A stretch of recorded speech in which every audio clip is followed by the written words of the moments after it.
नमस्कार, मैं हूं शालिनी राज और आप देख रहे हैं खबरें अभी तक। हरियाणा डायरी में आप सभी का स्वागत है। अंतर्राष्ट्रीय युवा दिवस के मौके पर मुख्यमंत्री नायब सिंह सैनी ने पंचकुला में राज्य स्तरीय कार्यक्रम में शिरकत की है। सीएम सैनी ने युवाओं को विकसित भारत 2047 का आधार बताते हुए युवा सशक्तिकरण अभियान और HIV जागरूकता अभियान की शुरुआत की है। इस मौके पर सीएम नायब सिंह सैनी ने कौशल विकास, उद्योग विकास और रोजगार के अवसर बढ़ाने पर किए जा रहे सरकारी प्रयासों का जिक्र भी किया है। देखिए हमारी ये खास रिपोर्ट। मुख्यमंत्री नायब सिंह सैनी के नेतृत्व में हरियाणा सरकार युवाओं को आत्मनिर्भर और सक्षम बनाने पर लगातार जोर दे रही है। पंचकुला के इंद्रधनुष ऑडिटोरियम में सीएम ने विकसित भारत 2047 के लिए युवाओं की भागीदारी बढ़ाने वाले अभियान का शुभारंभ किया और स्वस्थ युवा शक्ति को मजबूत राष्ट्र की नींव बताया।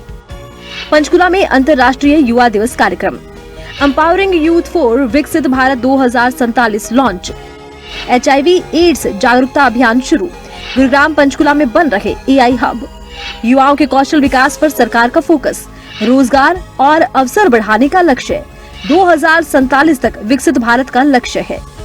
मुख्यमंत्री नायब सैनी ने अपने संबोधन में बताया कि किस तरह से हरियाणा सरकार कौशल विकास पर फोकस कर रही है, तो वहीं उन्होंने हरियाणा के खिलाड़ियों की जमकर सराहना भी की।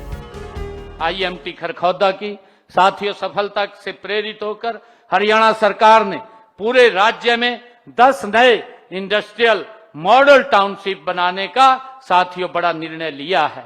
और मुझे खुशी है, केवल जमीन और कारखानों की परियोजनाएं नहीं, हमारे युवाओं के भविष्य की ये परियोजनाएं हैं। युवा साथियों, जहां कुशल श्रमिक, इंजीनियरों और तकनीशियों, उद्यमियों और सेवा प्रदाताओं की मांग बढ़ेगी, साथियों हमारा संकल्प है कि उद्योगों के आने से पहले ही हरियाणा का युवा हमारा तैयार रहना चाहिए। मेक इन इंडिया और को मेक इन हरियाणा साथियों में बदला जाए। साथियों, आर्थिक निर्माण के साथ साथ शरीर और चरित्र का निर्माण भी उतना ही आवश्यक है और इसका सबसे सशक्त माध्यम युवा साथियों हमारा खेल का मैदान है। एक स्वस्थ शरीर, एक अनुशासित मन और एक खिलाड़ी साथियों, उसकी जिजीविषा, यही वह त्रिमूर्ति है जो हरियाणा के युवा को हर क्षेत्र में साथियों विजय बनाती है। हरियाणा खेल ये प्रतिभाओं की धरती है। हमारे खिलाड़ी ने बार बार अंतर्राष्ट्रीय मंचों पर देश का मान बढ़ाने का काम साथियों किया है।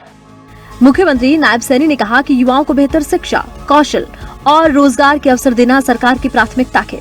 उन्होंने दावा किया कि प्रदेश में पारदर्शी भर्ती प्रक्रिया के जरिए युवाओं को रोजगार मिल रहा है। साथ ही स्टार्टअप को बढ़ावा देने और AI हब स्थापित करने जैसे कदम युवाओं के भविष्य को नई दिशा दे रहे हैं। छोटे सपने बड़े उद्यम बनते हैं, यहीं से हुनर रोजगार में बदलेगा और साथियों यहीं से युवा शक्ति हरियाणा की आर्थिक शक्ति बनेगी। युवा साथियों, देश भर में MSME सेक्टर्स लगभग 31.1% GDP और लगभग 48.58% निर्यात और 35.4% विनिर्माण में आज हमारा MSME उद्योग योगदान दे रहा है। साथियों, कृषि के बाद सबसे बड़ा रोजगार दाता है। हरियाणा में आज 14 लाख से अधिक MSME हमारे कार्यरत हैं और इसी शक्ति को और सशक्त करने के लिए साथियों हमने Haryana progressive MSME and export promotion policy 2026 अभी 2 रोज पहले करनाल में हमने उसको लागू किया है। साथियों, जिसका उद्देश्य लगभग आने वाले 5 वर्षों में 55,000 करोड़ रुपए से अधिक का निवेश और 5 लाख से अधिक साथियों नए रोजगार लाने का और प्रदेश के निर्यात को 2 गुना करने का हमारा लक्ष्य है। साथियों, इसीलिए हमने नई स्टार्टअप नीति भी बनाई है और जिसके तहत प्रदेश में 10,000 से अधिक हमारे स्टार्टअप स्थापित हो चुके हैं। हरियाणा सरकार इस सप्ताह साथियों आइडियाथॉन आयोजित कर रही है और हर युवा को इसमें अपना विचार साझा करने के लिए आमंत्रित भी कर रहे हैं। स्वास्थ्य क्षेत्र में भी हरियाणा सरकार की उपलब्धियों का जिक्र करते हुए मुख्यमंत्री ने बताया कि प्रदेश में मेडिकल सुविधाओं का विस्तार हुआ है। सरकार ने 22 में से 17 जिलों में मेडिकल कॉलेज शुरू किए हैं।